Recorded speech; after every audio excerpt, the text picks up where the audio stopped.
Hello guys, ఈరోజు మనం hair బ్యాండ్ని తయారు చేసుకుందాము. ఇలాంటి ప్లెయిన్ హెయిర్ బ్యాండ్స్ ఎక్కడైనా దొరుకుతాయండి. 10 రూపీస్కి అట్లా అది తెచ్చుకోండి. మీరు డైరెక్ట్గా కుందన్స్ పెట్టకండి. డైరెక్ట్గా పెడితే ఏంటంటే ఊడిపోయే ఛాన్సెస్ ఉంటాయి. థ్రెడ్ చుట్టుకొని డిజైన్ చేసుకోండి. చూడండి, నేను ఎంత నీట్గా థ్రెడ్ చుట్టుకొని ఇట్లనే ఫినిషింగ్ రావాలి. ఇట్లా ఫినిషింగ్ వస్తే కుందన్స్ ఊడిపోవు అండ్ బేస్ కూడా బాగుంటుంది. థ్రెడ్ ఎప్పుడు కూడా ఇలా నేను గమ్ పెడుతున్నా చూడండి, అక్కడ స్టార్టింగ్ పాయింట్ నుంచి స్టార్ట్ చేయండి. ఎందుకంటే పిల్లలకు గుచ్చుకునే ఛాన్సెస్ తక్కువ ఉంటాయి. థ్రెడ్ చుట్టిన తర్వాత థ్రెడ్ చుట్టుకుంటే పిల్లలకు గుచ్చుకుంటుంది చెవి దగ్గర.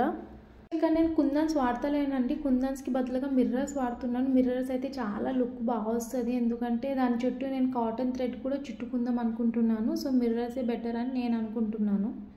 మిర్రర్స్ కూడా వీడియోలో చూపినచ్చు కొద్ది గ్యాప్ ఇచ్చి అంటించుకోండి. ఎందుకంటే మిడిల్ నుంచి కాటన్ థ్రెడ్ చుడదాం అనుకుంటున్నా కదండి, దానికి స్పేస్ కావాలి. అందుకని కుందన్స్ ఎందుకు పెట్టలేనంటే, మనం ఎన్నిసార్లు హెయిర్ బ్యాండ్ పెట్టినా పిల్లలు పీకేస్తూ ఉంటారు. ఆ టైంలో కుందన్స్ ఊడిపోయే ఛాన్సెస్ ఉంటాయి. సో అందుకని నేను మిర్రర్స్ పెడుతున్నా. మిర్రర్స్ పెట్టి దాని చుట్టూతో కాటన్ థ్రెడ్ చుట్టడం వల్ల కొద్దిగా బాందినీ లుక్ వస్తుంది. బాందినీ లుక్ అంటే ఇంకా ట్రెడిషనల్ లుక్ వచ్చినట్టే కదండి.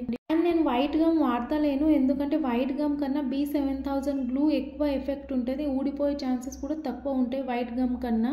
సో ఓజెటి గోలా ఎవరెవరైతే నా వీడియో సబ్స్క్రైబ్ చేసుకోకుండా చూస్తున్నారో తప్పకుండా సబ్స్క్రైబ్ చేసుకోండి. ఇలాంటి మంచి మంచి వీడియోస్ కోసము నోటిఫికేషన్ బెల్ని ఆన్ చేసుకోండి. నేను ఎప్పుడు వీడియో పెట్టినా మీకు నోటిఫికేషన్ వస్తుంది. సో ఇక్కడ నేను రెడ్ కలర్ కాటన్ థ్రెడ్ చుడుతున్నా. జిగ్జాగ్ మోడల్లో గమ్ పెడుతున్నాను. థ్రెడ్ కూడా జిగ్జాగ్ మోడల్లో చుట్టుకోవాలి. కొద్దిగా టైం పడుతుంది, పర్వాలేదు, నెమ్మదిగా చేసుకోండి. ఎంత ఓపికతో ఎంత ప్రేమతో చేసుకుంటే అవుట్పుట్ అంత బాగా వస్తుందండి. నెమ్మదిగా చేసుకోండి, ఈజీగానే వచ్చేస్తుంది. మెటల్ సైజ్ తక్కువ కదా, సో మనకు థ్రెడ్ అంటించడానికి కొద్దిగా ఇబ్బంది అవుతుంది. ఎందుకంటే అంటే గ్లూ చేతికి తగులుతూ ఉంటుంది, మన చేతులు అంటుకుపోయినట్టు అనిపిస్తుంది ఇబ్బందిగా. సో ఇంకొకటి, నేను ఆన్లైన్ క్లాసెస్ ఫ్రీగా చెప్దాం అనుకుంటున్నా అండి. ఇంట్రెస్ట్ ఉన్న వాళ్ళు కింద కామెంట్ చేయండి. ఆల్రెడీ తెలుసు అండి, అయినా మీరు కామెంట్ చేస్తారు కదా మీకు సర్టిఫికేట్ ఏది, మీరు ఎక్కడైనా నేర్చుకున్నారా అని. సో నేను సర్టిఫికేట్ కోసం అప్లై చేశాను, వచ్చేస్తుందండి. అది చూపించి మీకు స్టార్ట్ చేస్తాను.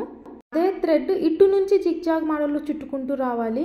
నా పాపకు పెట్టిన అవుట్ఫిట్ మాత్రం చాలా బాగా వచ్చింది. ఎత్నిక్ వేర్ పైన ఇంకా బాగుంటుంది. నచ్చితే లైక్ చేయండి. Thank you.